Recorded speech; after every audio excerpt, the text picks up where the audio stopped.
우리가 수요일 저녁에 나누고 있는 말씀은 예수님께서 당신을 따르기로 작정한 제자들에게 나를 따르려면, 제자의 삶을 살려면 알아야 될 것이 있다라고 가르치신 말씀의 내용입니다.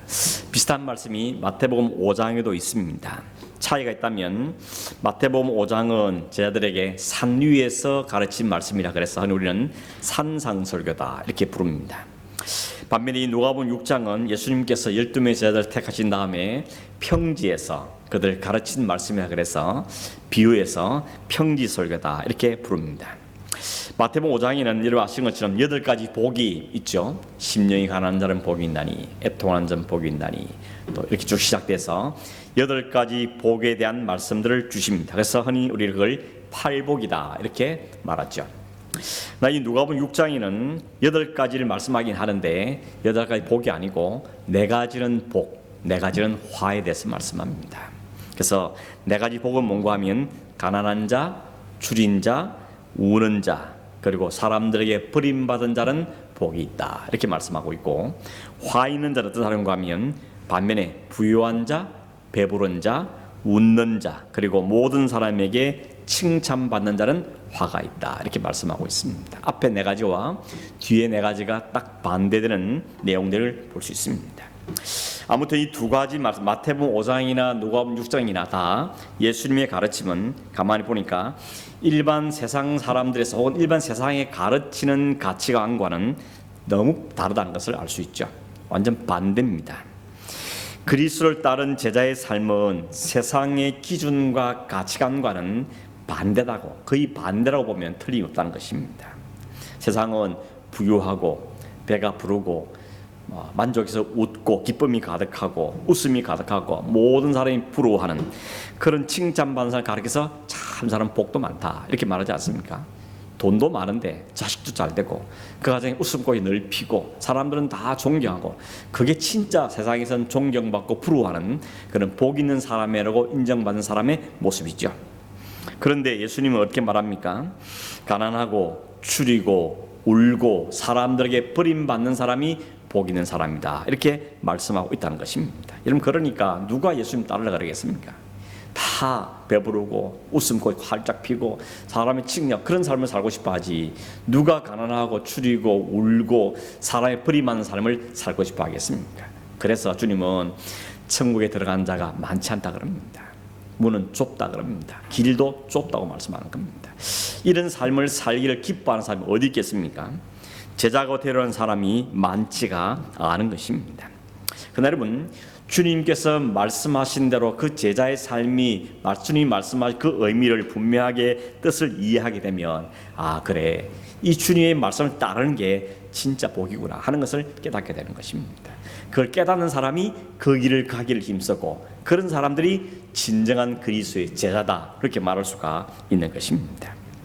오늘 저녁에는 이 3번째 복에 대한 말씀, 우는 자가 복이 있다라고 말씀하신 이 말씀을 조금 더 생각해 보겠습니다. 여러분, 울기는 잘 울지 않습니까? 어떤 데는 슬퍼서 울고, 어떤 데는 아파서 울고, 어떤 데는 너무 좋아서 울고, 어떤 데는 드라마 보면서 감동받아서 울고, 속상해서도 울고, 참 우리는 울 때가 참 많죠. 잘못해가 손가락 눈 찌르면 또 울고 이렇게 우는 일들이 참 많습니다. 예수님께서 말씀하신 울음은 그런 종류의 울음을 말하는 게 아닙니다.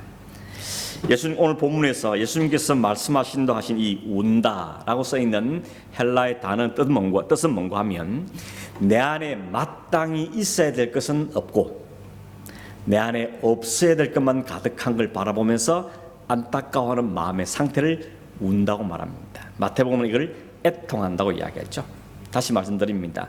내 안에 마땅히 있어야 되는데 그게 없고 안 보이고, 아무리 찾아도 안 보이고, 내 안에 없었으면 좋겠는데 그것만 가득한 걸 내가 깨닫게 될 때, 그때 나에게 나오는 감정적인 반응이 뭔가 하면 울음이라는 겁니다. 애통함이라는 것이죠.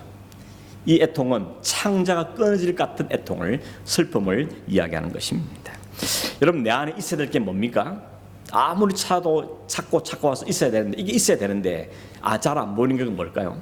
그게 성경은 주님께서 말씀하기는 의라고 말하죠. 그래서 지난주에 말한 것처럼 의에 추리고 목마른 자가 복이 있다.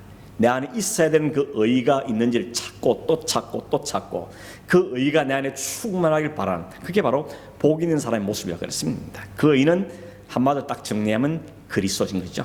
내 안에 그리스도가 충만한 걸 발견할 때 나는 정말 감사할 수 있는데, 내 안에 그리스도의 말씀, 그분의 성품, 그분의 가르침, 이건 없고, 없어야 될 게 뭐겠습니까? 죄만 가득한 것. 이전 죄, 저런 죄, 생각의 죄, 말의 죄, 행동의 죄, 마음을 품는 죄, 계획의 죄, 이런 죄들만 가득한 내 모습을 현실을 볼 때 거기에서 터져 나오는 감정이 애통함, 울음이라고 말할 수 있다는 것입니다. 오늘 사회는 사실 우는 것보다는 웃는 걸 더 좋아하죠. 어쩌면 웃는 게 더 가치를 주는 세상입니다.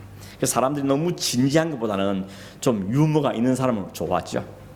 너무 진지하면 만정이 떨어진다, 정이 떨어지죠. 좀 흥미도 있고 재미도 있고 그래야 한다는 것입니다. 세상은 점점 갈수록 슬퍼하고 진지한 것보다는 좀 가볍고 좀 더 흥미진진한 삶을 살기를 원합니다. 특히나 남자는 울면 안 된다고 어릴 때 많이 가르침을 받았습니다. 남자는 울면 안 되는 거다, 사내답지 못한 거다 라고 이야기했습니다. 좀 어둡고 우울하게 사는 것보다는 밝고 명랑하게 즐겨 사는 게 좋은 거다. 그냥 일반적인 삶에서 그게 맞는 말입니다. 그런데 주님이 말씀하신 것은 우리의 일반적인 삶에서 하는 부분이 아니고 우리의 영적인 상태에 대한 말씀을 지금 하고 계시는 겁니다. 주님께서는 우는 자가 복되다, 이 말씀은 늘 기죽고 살고 늘 슬퍼하며 살고 일도 안 되고 그렇게 살만이 아니고 우리 영적인 상태와 연관지어서 우는 자가 복이 있다고 말씀하고 있다는 것입니다. 여러분, 애통은 내 안에 있어야 될 정말 중요한 것이 없고 내 안에 없으면 좋겠는 것이 가득한 것 때문에 우는 마음이라고 이야기했는데, 사도 바울도 그렇게 말했습니다. 로마서 7장 19절입니다. 이렇게 말하죠. 내가 원하는 바 선은 행하지 아니하고 도리어 원하지 않은 바 악을 행하는도다. 이런 바울도 이런 고백을 했습니다. 내가 정말 선을 다하게 살기를 원하고 하나님 말씀대로 살기를 정말 갈망하는데 문득 자기 안을 들여다보면 그 선보다 악한 생각, 악한 감정들이 내 마음속에 여전히 있는 걸 보면서 이 사도 바울도 소스라치게 놀라면서 이런 고백을 하고 있다는 것입니다. 그러면 이 본문의 애통은 결국 다른 사람의 관계에서 혹은 외부적인 상황에서 일에서 이런 측면에서 말하는 것이 아니고 내 안의 영적인 상태를 들여다보면서 느끼는 감정을 이야기하는 것입니다.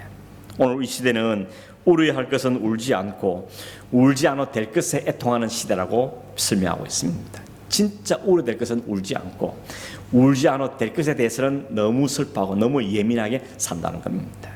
오늘 말씀에 비켜 이야기하면 내 안에는 영적인 상태 때문에 긴장하고 애통하고 우는 것은 안 하고 그냥 방치해두고 세상에 좀 일이 조금 안 되면 조금만 건강 문제 생기고 뭐가 틀어지면 그것은 너무 슬퍼 울고 마치 세상을 떠날 것처럼 슬퍼하는 삶을 살고 놓은 우리들 향하여서 주님께서는 그것 때문에 울지 말고 네 안에 있는 것 때문에 울어야 된다고 우리에게 오늘 말씀하고 계시는 것입니다. 우리가 잘 아는 다윗이 이 부분에서 가장 좋은 예가 되는 사람으로 말할 수 있습니다. 어느 날 나단 선지자가 다윗을 찾아오죠. 다윗에게 이야기를 하나 해줍니다. 왕이여, 제 이야기 좀 들어보십시오. 어떻게 생각하는지 왕이 말씀해 주십시오. 그러면서 이야기를 하는데 그 이야기 내용이 뭔가 하면 왕이 어느 마을에 부자가 살고 있었는데 그 부자 집에는 양이 수백 마리가 있었습니다. 워낙 부자니까 수백 마리 양을 데리고 사는 부자가 살았습니다. 그런데 그 부자 집 바로 옆에는 딱 자기 아들처럼 여기는 딱 양 한 마리만 끌어안고 사는 그런 가난한 사람도 같이 살고 있었습니다. 근데 그 부자 집에 친구가 손님이 찾아오니까 이 부자가 그 많은 양들은 놔두고 그 힘없는 가난한 자의 양을 뺏어가지고 그 손님을 대접했습니다. 왕이요, 어떻게 하면 좋겠어요? 이 사람 어떻게 하면 좋겠습니까? 라고 물었죠. 그랬더니 다윗이 흥분해서 말합니다. 뭐라 그랬습니까? 그런 사람이 어딨냐? 그 사람은 반드시 죽어야 될 사람이다 라고 아주 흥분하면서 이야기합니다. 그랬더니 나단 선지자가 얼굴색을 싹 바꾸면서 말하죠. 왕이여, 당신이 바로 그런 사람입니다 라고 이야기한 겁니다. 그 나단 선지자의 말에 다윗이 자신의 지난날에 지었던 죄가 확 다 드러난 겁니다. 그냥 이제 다 묻혔다고 생각했는데, 이제 수면에 다 깔았다고 생각했는데 마음 너무 깊은 깔아서 다시 끄집을 낼 생각이 없었는데 그 나단 선지자의 말씀의 지적을 받고 마음 깊숙이 있던 그 자신의 죄악들이 다 위로 올라온 겁니다. 그래서 다윗이 어떻게 했습니까? 소스라치게 놀라면서 자신의 죄악을 그 앞에 그대로 끄꾸르면서 고백합니다. 그 고백의 내용이 시편 6편에 보면 그 죄가 드러나자 느끼는 감정을 이렇게 표현합니다. 여호와여, 내가 수척하여 싸우니 내게 은혜를 베풀어 주십시오. 여호와여, 나의 뼈가 떨리오니 나를 고치소서. 나의 영혼도 매우 떨리나이다. 내가 탄식함으로 피곤하여 밤마다 눈물로 내 침상을 띄우며 내 요를 적시나이다. 여러분, 이런 경험 해본 적 있습니까? 내 죄가 너무 커서 도무지 감당이 안 돼서 뼈가 마른 것 같고 눈물이 침상을 다 적시고 요를 적시는 이런 애통, 고통이 다윗에게 있었다는 겁니다. 처절한 애통을 하고 있는 것이죠. 시편 51편에도 이렇게 말하죠. 무릇 나는 내 죄과를 아오니 내 죄가 항상 내 앞에 있나이다. 내가 죄악 중에서 출생하였으며 어머니가 죄 중에서 나를 잉태하였나이다. 이게 근본적인 본질적인 자의 죄를 깨닫게 된 겁니다. 아무도 지적하지 않았었는데 하나님의 말씀이 그에게 지적되니까 비록 왕이지만 그 선지자의 책망 앞에서 자신의 내면을 들여다보게 되어졌고, 내면을 들여다보니 그 안에 깊숙이 가려져 있던 그 죄악들이 들추났고 자신의 죄된 모습 때문에 크게 통고하며 애통하고 있다는 것입니다. 여러분, 오늘 우리는 어떻습니까? 내 자신이 애통할 수밖에 없는 죄인 사실을 언제 깊이 깨달은 적이 있습니까? 요즘은 어떻습니까? 그냥 괜찮습니까? 이 정도면 괜찮은 삶 산다, 그렇게 말할 수 있겠습니까? 여러분, 중요한 것은 이런 깨달음과 깊은 애통은 우리가 신앙의 다음 단계로 나가는데 필수 요소입니다. 이거 안 겪고 신앙의 다음 단계로 가는 사람은 없습니다. 아무도 없어요. 성경의 인물도 그렇고 우리 역사상의 인물 사람들도 그렇고 아마 여러분도 그랬을 겁니다. 내 안에 내 죄로 인해서 깊이 고통하고 깊이 애통하는 나는 정말 죄인입니다. 그냥 죽이서도 나는 아무 할 말이 없습니다 하는 그런 창자 끈을 같은 그런 고통과 애통함이 있어야만 그 다음으로 나아가게 된다는 것을 우리는 기억해야 되는 것입니다. 어떤 분들은 한 번도 그런 게 없다 그러면 여러분 아직 잘 못 가고 있는 겁니다. 하나님 앞에서 자신을 정직하게 보셔야 됩니다. 내가 낼 평가가 아니라 하나님 말씀 앞에 그 칼날 같은 그 양날의 슬퍼는 그런 하나님 말씀 앞에서 자신을 정확하게 들여다볼 수 있어야 되는 겁니다. 그리고 그 앞에서 정말 애통하는 애통이 통곡이 눈물이 우리에게 반드시 있어야 한다는 것입니다. 그 이상 있는 사람을 가르쳐 주님 뭐라는가 하면 그 사람이 복이 있는 사람을 말합니다. 정말 자기의 죄 때문에 애통하고 통고하는 사람, 그 사람이 진짜 복 있는 사람입니다. 주님은 그렇게 오늘 말씀하고 계십니다. 왜 그게 복이 됩니까? 눈물 짓는 게, 통고하는 게 뭐가 좋다고 그게 왜 복이 됩니까? 여러분, 애통은 애통으로 끝나는 게 아닙니다. 자신의 죄의 현실을 정확하게 보게 되고 그것 때문에 어찌할 수 없는 자신의 현실을 고백하고 내 스스로는 그 죄를 해결할 수 없는 걸 깨닫는 사람은 반드시 다음 단계로 갑니다. 그 다음 단계 뭔가 하면 나는 내 스스로 나를 구원할 수 없으니 나를 좀 살려줄 분이 필요하구나. 나는 그 물에 빠져 허우적거리면서 내 힘으로 이 바다에 빠져서 이 수렁에 빠져서 도무지 그 바깥으로 나갈 수 있는 길이 없는데, 능력이 없는데 누군가 나를 좀 끄집어내주기를 원한다는 그 누군가를 필요하게 한다는 것입니다. 그 누군가가 누구겠습니까? 우리의 모든 처지를 아시고 우리가 빠진 그 깊은 수렁에 같이 떨어져서 우리를 대신해서 죽어주시며 우리를 건져내시는 중보자 예수 그리스도가 우리에게 바로 그분인 것입니다. 그래서 인간이란 것이 결국은 이 상태밖에 안 되는 걸 깨닫게 됐고, 그래서 내게는 중보자인 그리스도가 필요하고 하나님의 절대적 은혜가 필요한 사람이구나 하는 걸 깨닫게 되는 사람, 그렇게 깨달은 사람이 결국 어디로 간다는 겁니까? 그 예수 그리스도의 은혜를 잊게 되고 구원의 길로 가게 된다는 겁니다. 그래서 주님은 그게 복이 있는 거라고 말하는 겁니다. 그 자신의 죄를 알지 못하는 사람, 그래서 그리스도가 필요치 않는 사람, 그 사람은 여전히 자기가 가진 것 때문에, 누린 것 때문에 깔깔거리고 웃고 절구하며 사람들을 무시하고 자기 이름을 드러내고 살지 모르지만, 설마 남 무시하지 않더라도 가진 것 때문에 절구하고 기뻐하고 마치 자기가 모든 걸 다 가진 걸 생각하지만, 그런 자는 어떻게 된다 그럽니까? 나중에 구원과 영생과 사망의 길 앞에 섰을 때 그는 그때 통고하게 될 거라는 겁니다. 그걸 주님 오늘 우리에게 말씀하고 있는 것이죠. 결국 애통이라는 것은 그 자체가 목적이라보다는 그 애통의 과정을 통과한 다음에 우리의 구원자신 그리스도를 만나기는 중요한 통로, 중요한 수단이 되기 때문에 이 애통함은, 눈물은 우리에게 복이라고 성경 우리에게 주님이 말씀하고 계시는 것입니다.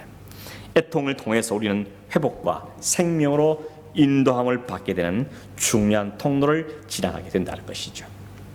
고린도 교회 사도 바울이 고린도에 보낸 편지가 고린도전서, 고린도후서인데 고린도전서 쓸 때는 바울이 굉장히 흥분해서 편지를 씁니다. 여러분 이미 아신 것처럼 고린도 교회가 어떤 교회였습니까? 어떤 교회보다도 은사는 풍성했는데 문제도 그만큼 많았던 교회였죠. 그래서 일반 다른 교회에서 찾아보기 어려울 만큼 그 교회가 당파로 나눠져 있고 막 갈갈이 찢어져 있고, 그 다음에 그 안에 서로 팔을 나눌 뿐만 아니라 서로 고소해서 교회에서 문제 생기는 걸 세상 법정까지 가서 송사하고 고소하며 싸움을 벌였습니다. 교회 안에 음행의 문제가 있었습니다. 요즘 교회 안에 일어나고 있는 그 문제들이 그 당시 고린도 교회 안에도 있었다는 것입니다. 바울이 그 이야기를 듣고는 그 고린도에 첫 번째 편지를 쓰면서 아주 신랄하게 책망합니다. 어떻게 당신들이 그럴 수 있느냐?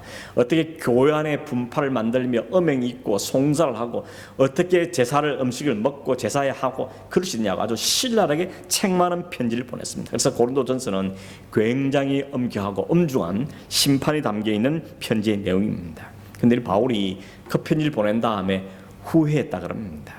왜 후회했는가 하면 혹시라도 내가 펴는 편지가 너무 강력해가지고 이 고린도의 성도들이 너무 낙심하고 너무 기가 죽으면 어떨까, 그래가지고 염려하면서 마음에 살짝 후회했다는 것입니다.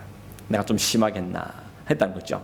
그런데 나중에 디도가 그 편지를 전달했던 디도가 돌아와서 보고를 하는데 들으니까 참 감사한 겁니다. 왜냐하면 그 고린도 사람들이 바울이 보낸 그 편지를 읽고는 그 고린도 사람들이 자기의 죄를 깨닫게 됐고 회개하고 통고하면서 그들의 삶을 다시 바로잡게 되는 계기가 되었다는 겁니다. 그래서 이렇게 신랄하게 편지 보낸 바울을 미워하는 게 아니고 오히려 바울에게 감사하다고, 감사를 전해달라고 이런 말들을 하게 된 것을 디도로 듣게 된 겁니다. 그래서 바울이 오히려 감사하면서 고린도후서 7장 10절에 보면 이렇게 이야기합니다. 하나님의 뜻대로 하는 근심은 후회할 것이 없는 구원에 이르게 하는 회개를 이루는 것이요, 세상 근심은 사망을 이루는 것이다. 이 말이 근심할 때 대신에 애통이라는 말을 바꾸어도 괜찮습니다. 같은 단어를 사고 있습니다. 그러니까 하나님의 뜻대로 하는 애통, 눈물은 후회할 것이 없는 구원에 이르는 회개를 이루는 길이고, 세상의 눈물은 사망을 이루는 것이다. 이렇게 말할 수 있다는 것입니다. 결국에는 바울이 보낸 편지는 고린도 교회 성도들의 죄악을 낱낱이 드러내는 칼날 같은 말씀이었지만 그 말씀 때문에 성도는 자신들의 영적인 상태를 들여다보게 되고 깨닫게 되고 그것 때문에 죄에 대해 아프고 애통하면서 결국 회개하게 되고 회개함으로 하나님의 구원에 다시 참여하는 그 은혜를 누리게 되었다는 것을 이야기하는 겁니다. 그래서 하나님의 은혜가 그래서 우리에게 쭉 필요하구나. 우리 같은 사람들에서 예수 그리스도의 십자가 은혜가 실제로 필요하다는 것을 그들에게 확인해야 되고 결국 주님이 제공하신 그 은혜와 십자가의 은혜 앞에 가게 되며 구원의 은혜에 다시 감격하게 되는 소망이 그들 가운데 일어나게 되었다는 것입니다. 그래서 애통은 복이라는 것입니다. 우리의 눈물은 복이라는 것입니다. 그저 세상살이 때문에 우는 눈물 말고요, 억울해서 우는 눈물 말고 자신의 그 영적인 상태, 하나님 관계에 사이 나오는 그 애자는 그 부르짖는 그 눈물은 하나님께 오히려 은혜를 입고 회복을 얻게 되는 오히려 은혜를 입는 길이라는 것을 주님이 우리에게 말씀하고 있는 것입니다. 바울이 쓴 편지를 여러분 자세히 보면 바울이 편지를 써가면서 세월이 흘러가면 흘러갈수록 바울은 자기를 향한 호칭이 달라집니다. 가장 초기에 가장 먼저 썼던 편지가 갈라디아서인데 그 갈라디아서는 바울이 자기를 가리켜서 말하는 거 하면 나는 하나님께 세우신 사도다. 누가 나보고 사도 아니라 그러냐. 나는 사도다. 하나님이 세우셨다. 인간이 세운 사도가 아니고 하나님이 세운 사도다. 그러면서 자신의 사도됨을 굉장히 강조했던 바울이었습니다. 그런데 AD 48년쯤에 기록한 고린도전서 후서에는 자신을 가리켜 뭐라 표현하는가 하면 사도 중에서 지극히 작은 자다 이렇게 표현합니다. 나는 사도 중에서 가장 작은 자다. 한 몇 년 후에 AD 55년대에 기록됐던 에베소서에서는 모든 성도 중에 지극히 작은 자 중에 작은 자 나다 이렇게 말합니다. 모든 성도 중에 가장 작은 자 중에서도 작은 자가 나다. 바울은 그렇게 자기를 표현합니다. 바울이 죽기 전에 마지막 썼던 편지인 디모데서 성경에는 자기가 뭐라 그러죠? 나는 죄인 중에 괴수다 라고 말하고 있습니다. 여러분, 바울이 점점점 철이 들어가지고 겸손해졌다 이렇게 말하실지 모르지만 우리는 이 말씀을 비유해서 설명해 보면 바울이 가면 갈수록 하나님 앞에 자신을 깨달아 알아갔던 겁니다.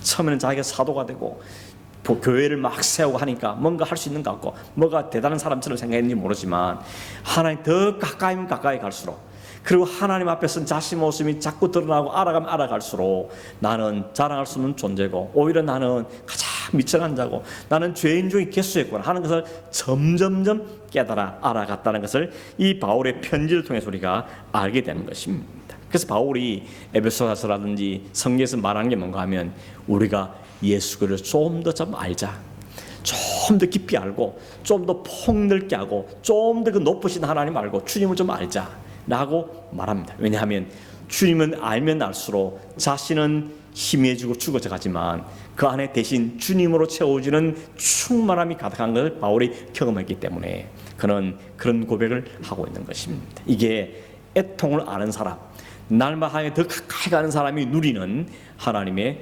은혜고 복이라는 것을 우리가 알게 되는 것입니다. 그래서 오늘 성경에 보면 지금 웃는 자는, 지금 우는 자라고 말하는데 그 운단 말은 한 번만 울고 만다는 것이 아니고요, 계속해서 우는 걸 이야기합니다.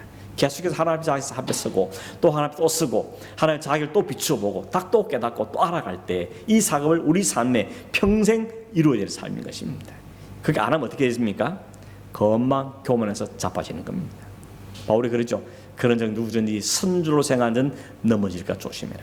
우리는 그런 죄성이 여전히 남아있기 때문에 내가 좀 뭔가 된다고 생각하고 뭔가 일이 좀 잘된다 싶으면 여지없이 사탄은 우리를 잡아들이는 교만을 우리에게 심어넣습니다. 그래서 바울도 그러죠. 나는 날마다 죽는다. 나는 날마다 십자가를 붙든다. 날마다 주님 앞에 선다고 고백하고 있는 걸 보게 되어지는 것입니다. 여러분, 성도는 살아가면서 더더욱 내 하나님 은혜가 하면 안 되는구나. 그리스도의 십자가의 은혜로 내가 사는 존재, 하나님을 알아가는 사람이 바로 성도라는 것입니다. 오늘 본문에서 주 예수님께서는 지금 우는 자들은 웃게 될 것이라고 말씀합니다. 그 웃음은 왜 웃게 되는 겁니까? 내 애통이 너무 심한데 오히려 웃게 될 것이다. 마태복음에는 말하는가 하면 그 애통한 자는 위로를 받게 될 것이라고 말씀하고 있습니다. 결국 두 말을 통합해 보면 지금 애통하며 내 죄 때문에 고통하고 애통하는데 오히려 그것이 우리에게 웃음이 된다는 말은 뭔가 하면 하나님 주신 위로 때문에 우리의 마음 기쁨 솟아나오는 참된 평강과 기쁨을 이야기하는 것입니다. 하나님께 우리에게 위로하신다고 말씀하는데 이 위로라는 헬라 단어가 참 재미있는 단어입니다. 이 위로라는 단어가 파라칼레오라는 단어인데 파라를 만문과 하면 곁으로, 이러면 곁으로, 칼레오라는 말은 부른다는 뜻입니다. 곁으로 부른다는 뜻을 가지고 있는 것이죠. 그리고 이 파라칼레오라는 말과 비슷한 말이 파라클레토스인데 파라클레토스 뜻이 뭔가 하면 위로자 혹은 보혜사 혹은 성령이라는 단어입니다. 성령을 우리가 가르쳐서 뭐라 그러죠? 위로의 영이시다, 보혜사다 이렇게 말하는 것입니다. 우리가 죄 때문에 애통하고 내 죄 때문에 애통하고 안타까워하고 통고할 때 하나님께서 하나님의 영이 우리를 부르십니다. 우리 곁으로, 주님 곁으로 우리를 불러주시는 것입니다. 우리가 아이 어릴 때 그러지 않습니까? 애가 어디 터지고 오면 일단 혼내기보다 먼저 어떻게 합니까? 안아주고 그 상처를 씻겨주고 약 발라주고 그렇게 하면 아이가 막 울다가 그 엄마 아빠의 그 위로를 받으면서 다시 마음의 평안을 회복하게 되는 것이죠. 그게 위로의 뜻입니다. 이 세상에 사는 동안에 겪는 여러 가지 어려움들과 주님의 제자의 삶을 살아보기 위해 발버둥치게 당하는 그 많은 어려움들, 그리고 내 안에 있는 그 죄성 때문에 그렇게 발버둥 쳐도 잘 안 되는 그 자신 죄성 때문에 안타까워하고 눈물을 흘릴 때 주님이 성령께서 찾아오셔서 우리 곁으로 불러주시면서 우리의 등을 두드려주시고 우리의 눈물을 닦아주시고 우리의 상처를 보듬어 주시는 분, 그게 바로 성령님이시고 성령의 위로라는 것입니다. 여러분, 진짜 위로는 언제 받습니까? 내가 막 아파하는데, 막 몸이 힘들어하는데 와서 괜찮을 거야, 말 한마디 던지는 것이 큰 위로가 안 됐죠. 어떤 사람이 위로가 됩니까? 진짜 와서 마음으로 정말 같이 아파주는 사람, 정말 같은 마음으로 아파주는, 말뿐 아니라 곁에 와서 같이 밤을 새워주고 그 병실의 침상에 같이 밤을 새워주는, 그게 진짜 위로가 되지 않습니까? 성령이 우리에게 그렇게 하신다는 겁니다. 우리 죄 때문에 고통하고 세상 때문에 고통하고 주님이 그랬던 것은 이 예루살렘 보시고 울고 그 애통하는 자들에게 주님이 찾아오셔서 우리의 등을 두드려 주시면서 그 죄를, 우리를 위로하기 위해 성령님이 하시는 위로입니다. 뿐만 아니죠. 여러분, 예레미야 14장 17절에 보면 하나님께서 이스라엘 백성이 이렇게 말씀하십니다. 내 눈이 밤낮으로 그치지 아니하고 눈물을 흘리니 이는 처녀딸 내 백성이 큰 파멸 중한 상처로 망함이라. 망하는 그 이스라엘 백성을 보시면서 하나님께서 같이 울어주시는 겁니다. 내 딸들이, 내 아들들이, 내 백성이 망하게 되었구나. 하나님이 그것을 향해서 울고 눈물을 흘리시는 것입니다. 여러분, 하나님이 흘리신 눈물의 열매가 뭔지 아십니까? 아들을 보내시는 겁니다. 멸망하고 죽어갈 저 백성을 위해서 하나님이 그냥 위로의 말만 드시는 것이 아니고 그들을 위해서 진짜 아들을 이 땅에 보내셔서 그들의 죄를 대신하게 하시는 것이 하나님의 눈물의 열매라는 것입니다. 십자가에서 주님께서는 그 일을 감당하심으로 하나님의 눈물로 죽을 백성들을 회복하고 살려내시는, 그게 진정한 위로라는 것입니다. 아까 말씀드렸지만 누가복음 19장 41절에 보면 예수님께서도 예루살렘 성을 바라보시며 우셨다 그랬습니다. 이 백성이 하나님의 은혜가 없어서, 하나님 말씀이 사라져서 그냥 겉으로 종교적인 행위를 했지만 죽어가는 그 영을 바라보며 주님은 우셨습니다. 그 성을 바라면서 눈물을 흘리시다는 것입니다. 신약성경에 보면 예수님 우셨다는 게 딱 두 번 나오지 않습니까? 하나는 나사로의 죽음 앞에서 우시죠. 죽어가는 영혼들 바라보면 주님은 우셨습니다. 그리고 그 죽음을 대신해서 자신이 죽으심으로 사람들에게 부활의 기쁨을 안겨다 주신 것입니다. 또 한 번에 바로 이 예루살렘을 보시고 주님이 우셨습니다. 그것을 바라보고 우시면서 그냥 웃음으로 지난 것이 아니고 그들의 울음을 대신하기 위해서 주님이 십자가에서 자신을 죽으심으로 그 백성들 회복과 은총과 다시 살려냄의 은혜를 베풀어 주신 것입니다. 이게 진짜 위로 아닙니까? 그냥 말로만 한번 하고 돈 몇 푼 지어주고 그게 진정 위로가 아니고 그가 죽을 죽음을 대신한 겁니다.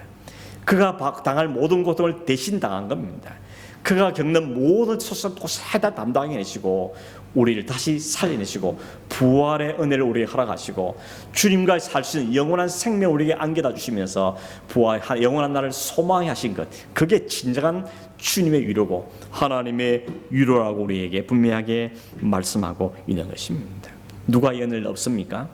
자신의 때문에 애통하는 사람, 주님이 꼭 필요합니다. 십자가 은혜가 없어 내가 어떤 위로도 감당이 안 됩니다. 이렇게 고백하는 자들 향해서 하나님은 아들을 보내시고 그 아들을 우리 위해서 기꺼이 자신의 모든 걸 내어주면서, 그리고 성령께서 지금 우리 안에 계시면서 하나님의 은혜를 알겠느냐, 그리스도의 그 자신의 십자가의 은혜를 알겠느냐, 내가 너를 그걸 깨닫게 하고 일깨워주고 또 생각나게 하고, 그래서 우리의 주어진 믿음의 걸음을 그러하게 도우시는 것이 바로 성령께서 하시는 진정한 위로라는 것입니다. 여러분, 우리는 여전히 애통할 수밖에 없습니다. 그런데 하나님 우리 그 애통과 함께 위로도 주시겠다고 우리에게 약속으로 주시는 겁니다. 그래서 이것이 복인 겁니다. 애통하는데 그게 큰 위로, 그 모든 애통을 다 덮을 수 있는 위로가 우리에게 주어지기 때문에 애통하는 자가 진짜 복 있는 사람입니다.